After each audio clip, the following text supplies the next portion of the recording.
बिस्मिल्लाहिर्रहमानिर्रहीम। नाइट्स की ESP हो रही है और शुरू करते हैं पते की बात से। एक दफ़ा का जिक्र है कि एक लकड़हारा होता है, उसका गुजर बसर जो है वो लकड़ियाँ, जंगल से लकड़ियाँ काट कर वो फरोख्त करता है और अपना घर का गुजर बसर चलाता है। उसका एक बेटा और एक बीवी होती है। लकड़हारा बूढ़ा हो चुका होता है, बेटा उसका जवान हो चुका होता है, उसकी बीवी भी बूढ़ी होती है और जंगल के पास में ही उनका अपना छोटा सा घर उन्होंने बनाया होता है जिसमें वो रह रहे होते हैं और लकड़ियाँ बेच के जो है लकड़हारा अपने घर का खर्चा चला रहा होता है। तो अब आस्ता आस्ता जो जो वक्त गुजर रहा होता है वो बुजुर्ग हो रहा होता है और उससे काम नहीं हो पा रहा होता।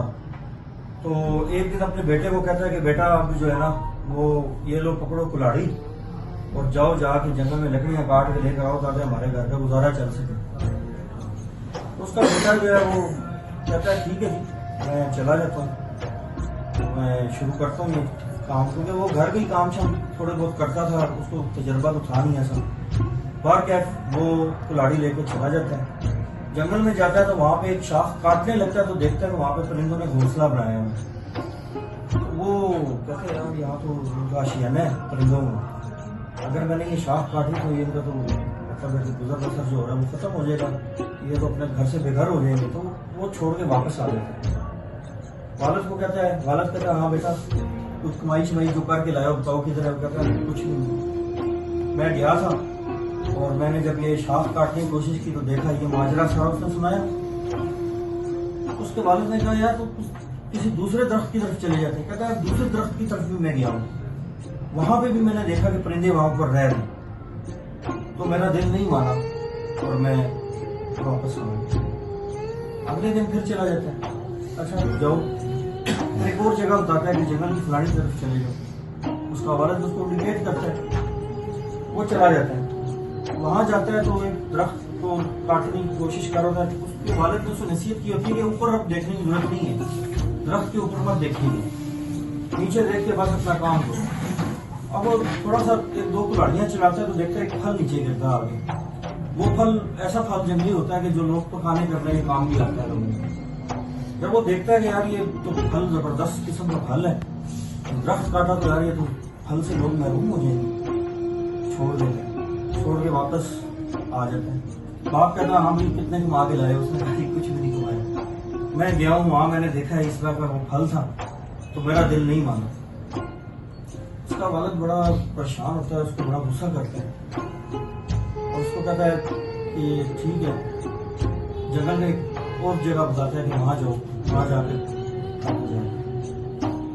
अगले दिन वो जाता है। रास्ते में उसका दिल ही नहीं मान रहा होता कि मैं जाके जो दरख्त वगैरह काटूं, तो वो अपनी जो कुल्हाड़ी है ना वो दरिया में फेंक देता, जान छुड़ा देता, छोड़ के फिर वापस आता है तो उसका बाप उसको घर से निकाल देता, कहता है निकल जब दफा हो गया तो हमें भूखा मारेगा, जो दाना आटा था वो खत्म हो गया और तुझसे मैं उम्मीद थी कि तू कुछ करेगा, लेकिन तूने ये क्या किया, तूने तो कुल्हाड़ी फेंक के आ गया। वो लड़का जो है वो घर छोड़ के पैदल निकल पड़ता है और पैदल सफर करते करते करते एक बड़ी सी हवेली के सामने आके बेहोश होकर नीचे गिर जाता है दरवाजे पे। पीछे उसके जो माँ बाप होते हैं वो जारी बात है माँ बाप होते हैं, वो बच्चे के लिए बड़े परेशान होते हैं, अपने बेटे के लिए दोनों जो है वो बेचारे बड़े सख्त परेशान होते हैं, रोते हैं कि हमारा बच्चे को हमने ये क्या कर दिया, क्यों घर से निकाल दिया। कि इतने में एक बगी आती है, कुछ दिन गुजर जाते हैं, एक बगी आती है, उसमें एक शख्स कहता है आप दोनों मेरे साथ चले, नादर शाह साहब की हवेली में आपको नादर शाह साहब ने बुलाया। उनका जी नादर शाह साहब कौन है, हम तो नहीं जानते हैं। उनका जी आज ही उन्होंने बुलाया, आज ही मुझे उन्होंने बुलाया, मेरे साथ बैठे और चले। वो बगी में बैठती है उसके साथ और एक बड़ी सी हवेली के अंदर वो बगी उनको ले जाती है।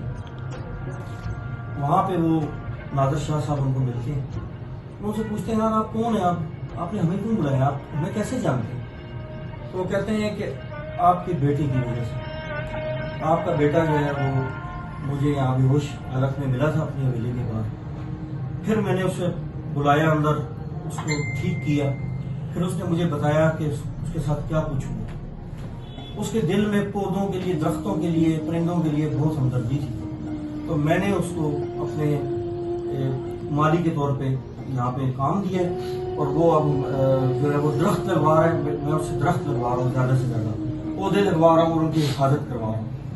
تو اس نے جب میں آپ لوگوں کا ذکر کیا تو میں نے کہا تم اپنے ماں باپ کو بھی, میں تمہارے باپ کو بھی بلاتا ہوں, اچھی جگہ دیتا ہوں اور ان کے کھانے پینے کا بندوبست جو ہے وہ ہم کرتے ہیں.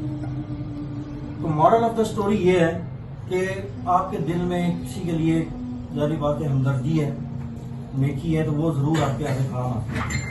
کسی نہ کسی صورت میں آپ کو آپ کے نیکی کا صلہ لازمی ملتا ہے.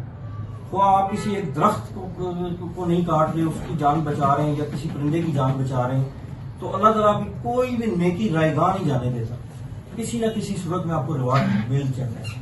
لہٰذا ہمیں کوئی بھی نیکی کرتے ہوئے یہ نہیں سوچنا چاہیے کہ یار اس سے ہمارا روزگار ختم ہو جائے گا, یہ یا اس سے ہمارے کوئی نیگیٹیوٹی نہیں سوچنی چاہیے, پازیٹیو اس کا جو ہے نا وہ سوچنا چاہیے, کیونکہ سب کچھ اللہ تعالیٰ کی طرف سے ہو رہا ہوتا ہے. ہمیں روزی رزق اللہ تعالیٰ کی ذات دیتی ہے, عزت ذلت اللہ تعالیٰ کی ذات دیتی ہے. تو ہمیں جو ہے وہ کوئی بھی نیکی کا کام ہے وہ سوچ سمجھ کے کر لینا چاہیے, اس کا ریوارڈ اللہ تعالیٰ کی ذات دیتی ہے. یہی تھی آج کی پتے کی بات. امید ہے کہ آپ کو کچھ نہ کچھ بات سمجھ میں آئی ہے. اس کے ساتھ ہی اجازت چاہوں گا. اللہ حافظ.